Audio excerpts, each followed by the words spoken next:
राधे कृष्ण राधे कृष्ण। ज्ञानी और अज्ञानी का अंतर। वासना के कारण ही कर्तृत्व का प्रतिपादन, तत्वज्ञानी के अकर्तापन एवं वंदना भाव का निरूपण।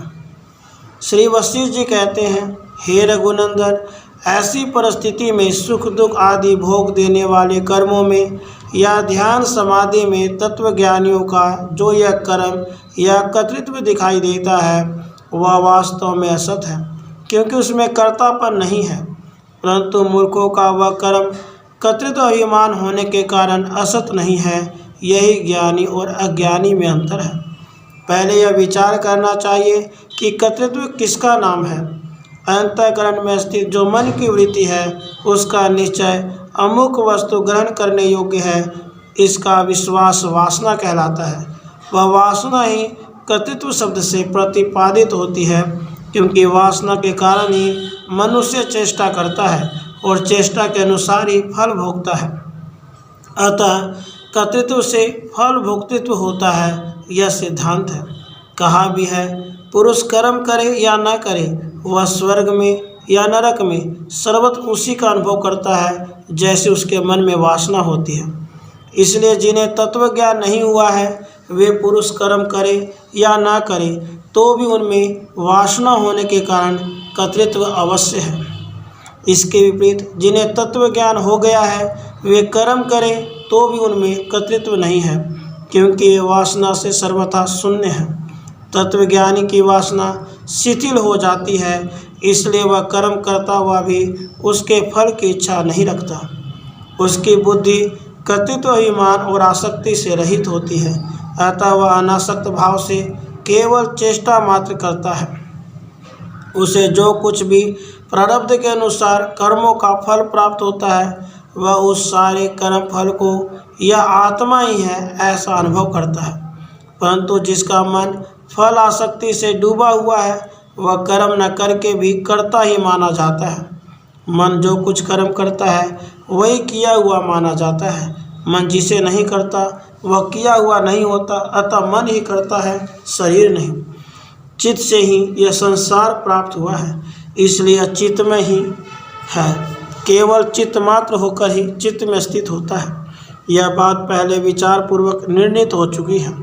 संपूर्ण विषय और विभिन्न प्रकार की चित्तवृत्तियाँ ये सब शांत होकर जब वासना रूप हो जाते हैं तब उस वासना रूप उपाधि से युक्त जीवात्मा ही रहता है।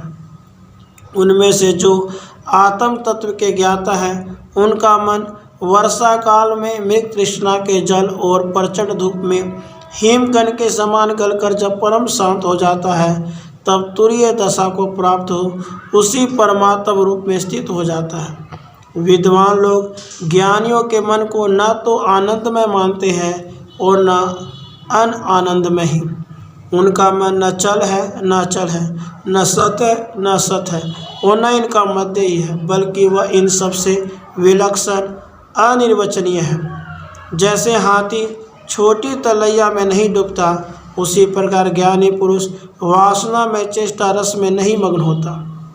मूर्ख का मन तो भोगों को ही देखता है, परमार्थ तत्व को नहीं। तत्व ज्ञान की चित्तवृत्ति सांसारिक विपत्ति में भी प्रसन्न ही रहती है। वह चांदनी की तरह भुवन मात्र को प्रकाशित करती है। चित्त के संयोग के बिना कर्म करता हुआ भी ज्ञानी अकर्ता ही है, क्योंकि वह कर्म मन को लिप्त नहीं करता। वह यत्नपूर्वक किए हुए हाथ पैर आदि के संचालन रूप कर्म के फल को भी नहीं भोगता। बालक मन से ही नगर का निर्माण और उसकी सफाई एवं सजावट करता है तथा उस मन कल्पित नगर को खेल खेल में ही अकृत सा अनुभव करता है। उसको उपादेय रूप से नहीं ग्रहण करता, उसके सुख दुख को स्वाभाविक सा दिखता है। मन के द्वारा किए गए नगर के विध्वंस को वास्तविक विध्वंस समझकर खेल खेल में दुख सा भी अनुभव करता है। साथ ही यह भी समझता रहता है कि यह वास्तविक दुख नहीं है। उसी प्रकार ज्ञानी कर्म करता हुआ भी वास्तव में उससे लिप्त नहीं होता। जिसका मन पूर्ण आत्मा में ही संलग्न है, उन ज्ञानियों की दृष्टि से तो वस्तुतः संसार में मोक्ष नहीं है। जिनका मन आत्मा में संलग्न नहीं है, उन्हीं लोगों की दृष्टि से यह बंधन मोक्ष आदि सब कुछ है, किंतु वास्तव में तो न बंधन है न मोक्ष है, न बंधन का अभाव है और न बंधन के कारणभूत वासना आदि हैं।